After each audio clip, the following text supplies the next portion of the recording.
উন্নয়নটা হলে তো উন্নয়নের নিরিখে ভোট হবে। উন্নয়ন এইখানে তো উন্নয়নের নামেই হচ্ছে গিয়ে দুর্নীতি হয়েছে। প্রতিটা জায়গায় রাস্তাঘাট যখন হচ্ছে স্যাংশনের কথা হয়েছে, সারা শহর সাদা মানে নীল সাদা রঙের নামে যে টাকা নেওয়া হয়েছে, সেই টাকা উন্নয়নের নামে নেওয়া টাকা, কিন্তু সেই টাকা ধরে দুর্নীতি হয়েছে। মোদ্দা কথা হচ্ছে গিয়ে উন্নয়নের নাম করে হচ্ছে গিয়ে দুর্নীতি হয়েছে। তাই জন্য উন্নয়ন কোথাও হয়নি, দুর্নীতি হয়েছে। দুর্নীতির বিরুদ্ধে এই ভোট হচ্ছে। বাংলার মানুষ ঠিক করবে, বাংলার মানুষ নিশ্চয়ই চুরির ভিত্তিতে ভোট করবে না। উন্নয়ন মানে কি? কোন উন্নয়ন? যদি তৃণমূলের অনুব্রত উন্নয়ন হয়, ওই উন্নয়নের বিরুদ্ধে মানুষ ভোট করবে। মানুষ ভুল এজেন্ডার বিরুদ্ধে মূল এজেন্ডা লড়াই, ভুল এজেন্ডার বিরুদ্ধে ঠিক এজেন্ডার লড়াই, রুটি কাপড়া মাকান স্বাস্থ্য শিক্ষা অন্ন বস্ত্র বাসস্থানের লড়াই, সেই লড়াই বাংলার মানুষ করতে রাজি। এই মূল এজেন্ডার ভিত্তিতে লড়াই, ঠিক নীতির ভিত্তিতে লড়াই, সে লড়াই আমাদেরকে লড়তে হবে। উন্নয়নের ইস্যুতে ভোট হবে মানে কি? উন্নয়ন মানে কি? উন্নয়ন আপনি চান মানে যা আগে সরকার যে কাজ করবে তার উপর নীল সাদা রং করে দেওয়া উন্নয়ন বলছেন, নাকি সার্বিকভাবে মানুষের যে গঠন, সামাজিক উন্নয়ন যাকে বলে, মানুষ পড়াশোনার পরিসরে আসা এবং শিক্ষিত হওয়া এবং আরও সামাজিকরণ করা, সেই উন্নয়নের কথা বলছেন? নাকি কিছু নেতার খাটের তলা থেকে কোটি কোটি টাকা উদ্ধার হচ্ছে, সেই উন্নয়নের কথা বলছেন? আমার মনে হয় মানুষ সামাজিকভাবে সার্বিকভাবে সত্যিকারের উন্নয়নের পক্ষে ভোট দেবে এবং দুর্নীতির বিরুদ্ধে ভোট দেবে।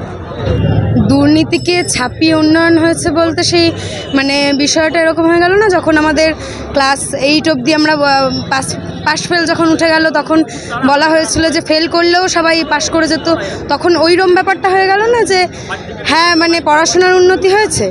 তো আমরা সেই চোখেই দেখছি যে এত কোটি কোটি টাকা নেতাদের ফ্ল্যাট থেকে বেরোচ্ছে, নেতাদের বান্ধবীদের ফ্ল্যাট থেকে বেরোচ্ছে, নেতার পরিবারের লোকেদের থেকে বেরোচ্ছে। তারপরেও যদি বলে দুর্নীতিকে ছাপিয়ে উন্নয়ন হয়েছে, এটা তো মানুষ তো আর বোকা নয়। মানুষ নিশ্চয়ই বিচার করবে দুর্নীতিকে ছাপিয়ে উন্নয়নকে দেখবে নাকি দুর্নীতিকেই দেখবে। কারণ যে আমরা দেখতে পাচ্ছি যে আমাদের যখন রাস্তাঘাট হচ্ছে, এমনকি আমরা কালকেই আমরা দেখছিলাম খবরে উঠে এসেছে যে যেখানে 100 দিনের কাজে একজনও কাজে নামেনি, সেইখানে 100 দিনের পুরো টাকা ঢুকিয়ে দিয়েছে এবং 1000 টাকা ঢুকিয়ে দিয়ে বলেছে 500 টাকা তৃণমূলের যারা গুন্ডারা, তৃণমূলের যারা তোলাবাজরা তারা নিয়েছে। কিন্তু যেখানে 100 দিনের কাজ অ্যাকচুয়ালি লোকেরা করেছে, সেইখানে 1 টাকাও তাদের অ্যাকাউন্টে ঢোকেনি। এর থেকেই বোঝা যাচ্ছে যে বর্তমান পরিস্থিতি বা দুর্নীতি কোন আকাশ ছোঁয়া জায়গায় পৌঁছেছে এবং মানুষের চোখের সামনেই সবটা পরিষ্কার। মানুষ নিজে বুঝতে পেরে তারাই বিচার করবে। অবশ্যই উন্নয়নটা আইওয়াস। যেমন আমরা দেখতে পাচ্ছি আমাদের বর্তমান শিক্ষা পরিস্থিতি থেকে শুরু করে জিনিসপত্রের দাম বৃদ্ধি, বেকার যুবক যুবতীদের কাজের জায়গা থেকে শুরু করে, যেটা প্রত্যেকটাই আইওয়াস। আমরা দেখতে পেয়েছি কীভাবে প্রত্যেকবার ভোটের সময় এসে মুখ্যমন্ত্রী বলেছেন ডবল চাকরি হবে, আমাদের প্রধানমন্ত্রী বলেছেন বছরে 2 কোটি লোকের চাকরি হবে। সেই 2 কোটি লোকের চাকরি আমরা দেখতে পাচ্ছি না এবং রাজ্যে আমাদের ডবল চাকরির থেকে দূরের কথা, আজকে এসএসসি টেট এদের একজনেরও চাকরি হয়নি, বরং তারা রাস্তায় রয়েছে, টেট এসএসসি পাশ করে রাস্তায় রয়েছে। আর আমরা যারা শিক্ষিত ছেলেমেয়েরা রয়েছি, আমি এমএ করছি এবং আমার যারা বন্ধুরা, আমরা যারা এসএফআই করছি, যারা পড়াশোনা করছে, যারা পড়াশোনা করা ছেলেমেয়েদের সাথে লড়ছে, তাদের সামনে তাদের যারা ভবিষ্যৎ, তারা সামনের দিকে তাকাচ্ছে, তাদের কাছে পুরোটাই আজকে ধোঁয়াশার মধ্যে রয়েছে। তারা জানে না তাদের ভবিষ্যৎ কী, তারা জানে না তারা আদৌ চাকরির পরীক্ষায় বসতে পারবে কি না। চাকরি তো দূরের কথা। বলছেন যে শিক্ষিত বেকারদের সামনে শুধু ধোঁয়াশা, কিন্তু রচনা ব্যানার্জি বলছেন যে এত উন্নয়ন হচ্ছে শুধু চারিদিকে ধোঁয়া দেখছে। সেটা ওনার নিশ্চয়ই কিছু স্বার্থ রয়েছে, সেই কারণেই।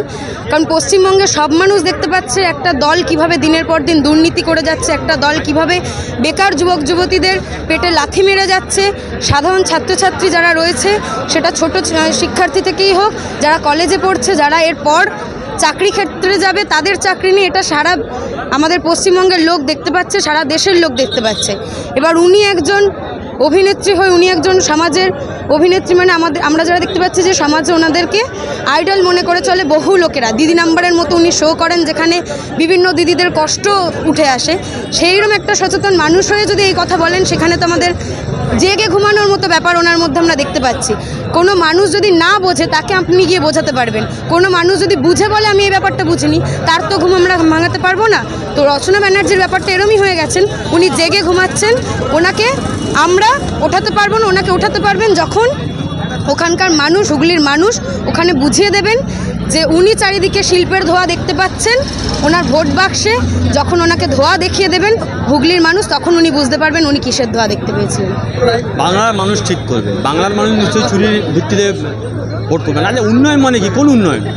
যদি তৃণমূলের অনুব্রত উন্নয়ন হয়, ওই উন্নয়নের বিরুদ্ধে মানুষ ভোট করবে। মানুষ ভুল এজেন্ডার বিরুদ্ধে মূল এজেন্ডা লড়াই, ভুল এজেন্ডার বিরুদ্ধে ঠিক এজেন্ডার লড়াই, রুটি কাপড়া মাকান স্বাস্থ্য শিক্ষা অন্ন বস্ত্র বাসস্থানের লড়াই, সেই লড়াই বাংলার মানুষ করতে রাজি।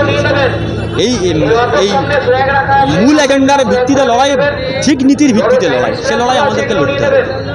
শাসক দলের মুখপাত্র বলছে যে দুর্নীতি হয়েছে ঠিকই, কিন্তু দুর্নীতিকে ছাপিয়ে উন্নয়ন হয়েছে। কিভাবে ব্যাপারটা দেখছো? কে বলেছে? কুণালদা বলেছেন যে কুণালদা ক্যান্ডিডেট হতে পারেনি বলে ভেবা করে কাটছিলেন?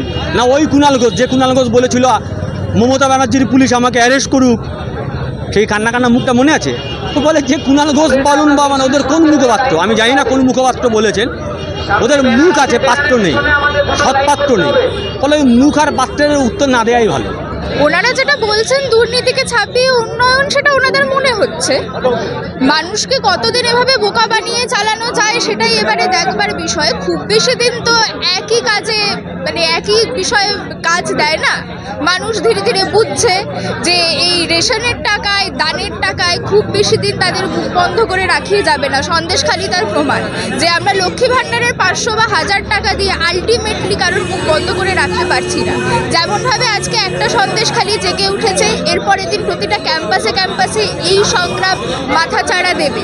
এবং শাসক দল উন্নয়নের নামে যে দুর্নীতিকে ধামাচাপা দেবার চেষ্টা করছে প্রতিনিয়ত, সেটা খুব বেশি দিন চলবে বলে আমাদের মনে হচ্ছে না। এটা হচ্ছে কোথায়? ভোটটা দিতে দেওয়া হচ্ছে কোথায়? যদি সত্যি ভোটটা দিতে দেওয়া হতো তাহলে তো বোঝা যেত যে মানুষ আসলে ঠিক কোন পথটা বেছে নিচ্ছে, সত্যি সত্যিই উন্নয়ন হচ্ছে কিনা। আমরা তো দেখতে পাচ্ছি না উন্নয়ন। এবার উনি যদি দেখতে পেয়ে থাকেন তাহলে জনগণকে সেটা দেখাক যে ঠিক কোন পথে উন্নয়ন হচ্ছে। উন্নয়ন মানে কি? তোলাবাজি।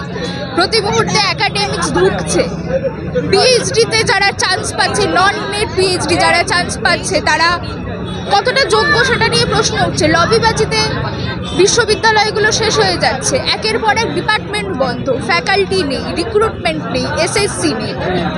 এইরকমভাবে যদি উচ্চশিক্ষা চলতে থাকে তাহলে ভবিষ্যৎ কোথায়? আর আমাদের শাসক দল বোধহয় উন্নতি সেটাকেই মনে করছেন ওরা যত বেশি জানে পরে তত বেশি জানে তত কম মানে। ওনাদের কাছে হয়তো উন্নয়নের মানে এটাই, তাই ওনারা মনে করছেন যে উন্নয়ন হয়েছে। ভোটটা তো সত্যি সত্যি বলতে গেলে দুর্নীতি বা উন্নয়ন দুটোর ভিত্তিতেই হওয়ার কথা নয়। কারণ আজকের দিনে দাঁড়িয়ে ভারতবর্ষ যেখানে দাঁড়িয়ে আছে সেখানে মানুষ বলতে গেলে দুর্নীতিকে একটা নর্মালাইজ করে ফেলেছে। মানুষ মনে করে যে হ্যাঁ নেতারা তো চুরি করবেই, তার সঙ্গে একটু উন্নয়ন করে দিলে ভালো হয়। কিন্তু এই উন্নয়নের ডেফিনেশনটা কি? আমরা মানে পড়তে গেলে দেখি ইকোনমিক গ্রোথ আর ইকোনমিক ডেভেলপমেন্টের মধ্যে একটা ডিফারেন্স আছে। ইকোনমিক গ্রোথ মানে আমরা যেটা দেখতে পাই চারদিকে, ধরুন এই ব্রিজ তৈরি হচ্ছে কিংবা শপিং মল তৈরি হচ্ছে, কিন্তু উন্নয়ন বা ডেভেলপমেন্ট এটা কি? ডেভেলপমেন্ট মানে পার ক্যাপিটা ইনকামের ইনক্রিজ, যখন মানুষের লিভিং স্ট্যান্ডার্ডটা বাড়ে। মানে আমি বাড়িতে গিয়ে যেই মানে আমার বাড়িতে বেসিক খাদ্য, বেসিক শেল্টার, তার সঙ্গে পড়াশোনা, হেলথ এবং জামা কাপড়, এইটুকুর বেসিক অধিকার আমার থাকবে আমার দেশে। সেই অধিকারটা কি মানুষের আছে? সেই অধিকারটা নেই। আজকে আমরা দেখছি ড্রপ আউটের সংখ্যা দিন দিন বাড়ছে। মানুষ হায়ার এডুকেশনে যাচ্ছে না আজকে, আর ভোকেশনাল ট্রেনিং নিচ্ছে। তার কারণ হচ্ছে এনইপি। 4 বছর ধরে গ্র্যাজুয়েশন করার মতো আর্থিক সামর্থ্য মানুষের নেই। তো ভারতবর্ষের মতো দেশে আমার মনে হয় আজকের দিনে দাঁড়িয়ে ভোটটা হওয়া উচিত মানুষের নিজে কি চায়, মানে সে যে তার নিজের সন্তানের জন্য, তার নিজের জন্য সে কি চাইছে আজকে, তার স্বাস্থ্য, তার পড়াশোনা, তার ভবিষ্যতের জন্য ভোটটা হওয়া উচিত আমার মনে হয়। উন্নয়নটা হলে তো উন্নয়নের নিরিখে ভোট হবে। উন্নয়ন এইখানে তো উন্নয়নের নামেই হচ্ছে গিয়ে দুর্নীতি হয়েছে। প্রতিটা জায়গায় রাস্তাঘাট যখন হচ্ছে স্যাংশনের কথা হয়েছে, সারা শহর সাদা মানে নীল সাদা রঙের নামে যে টাকা নেওয়া হচ্ছে, সেই টাকা উন্নয়নের নামে নেওয়া টাকা, কিন্তু সেই টাকা ধরে দুর্নীতি হয়েছে। মোদ্দা কথা হচ্ছে গিয়ে উন্নয়নের নাম করে হচ্ছে গিয়ে দুর্নীতি হয়েছে। তাই জন্য উন্নয়ন কোথাও হয়নি, দুর্নীতি হয়েছে। দুর্নীতির বিরুদ্ধে এই ভোট হচ্ছে। উন্নয়ন তো হয়নি, তার মানে স্বীকার করলেন, এতদিন স্বীকার করছিলেন না যে দুর্নীতি হয়েছে, এখন ভোটের আগে বলছেন তাহলে উন্নয়ন মানে উন্নয়ন হয়েছে দুর্নীতিকে ছাপিয়ে, তার মানে দুর্নীতি হয়েছে। উন্নয়নও হয়নি, কিন্তু দুর্নীতি হচ্ছে, বুড়ি বুড়ি হচ্ছে, বস্তা বস্তা হচ্ছে দুর্নীতি হয়েছে। যেখানে তাকাবেন সেখানে, শিক্ষাক্ষেত্রে, স্বাস্থ্যক্ষেত্রে, প্রতিটা জায়গায় দাঁড়িয়ে, চাকরির ক্ষেত্রে 1100 দিনের ওপর দাঁড়িয়ে হচ্ছে কি সাধারণ SLST পরীক্ষার্থীরা ধর্মতলার গান্ধী মূর্তির পাদদেশে দাঁড়িয়ে অবস্থান করছে। যদি দুর্নীতি না হয়ে থাকে, স্বচ্ছ চাকরিগুলো এখনও পর্যন্ত চাকরি প্রার্থীদের হাতে গিয়ে অ্যাপয়েন্টমেন্ট লেটারগুলো পৌঁছায়নি কেন? এটা SFI প্রশ্ন। ধোয়া হলেই যদি সেটা উন্নয়ন হয়, তাহলে তো আসলে সমস্যাটা কি? রাজনৈতিক দলের প্রার্থীর রাজনীতি করে প্রার্থী হওয়াটা প্রয়োজন। ওই যেটা যার পেশা, একজন অভিনেত্রী, তার কাজ অভিনয় করা, তার রাজনীতি করতে ইচ্ছা করতে পারে, সাধারণ মানুষকে সেবা করার ইচ্ছা হতে পারে, কিন্তু তাহলে কিছুদিন রাজনীতি করে এসে সাধারণ মানুষকে সেবা করা উচিত ছিল। তো এই যাদবপুরেরই সাংসদ ছিল মিমি চক্রবর্তী, কদিন দেখা গেছে? বসিরহাটে যখন দাঙ্গা হচ্ছে, নুসরাত জাহান তখন MP, কদিন দেখা গেছে? যাদের কিচ্ছু নেই, চালচুলারি লাল ঝান্ডার লোকেদের দেখা গেছে হচ্ছে পাড়ার মোড়ে মোড়ে, মহল্লার মোড়ে মোড়ে, পঞ্চায়েতের মোড়ে মোড়ে ব্যারিকেড করে দাঁড়িয়ে আছে। তাহলে যাদের দেখা যায়, মানুষ তাদেরকেই বেছে নেয়।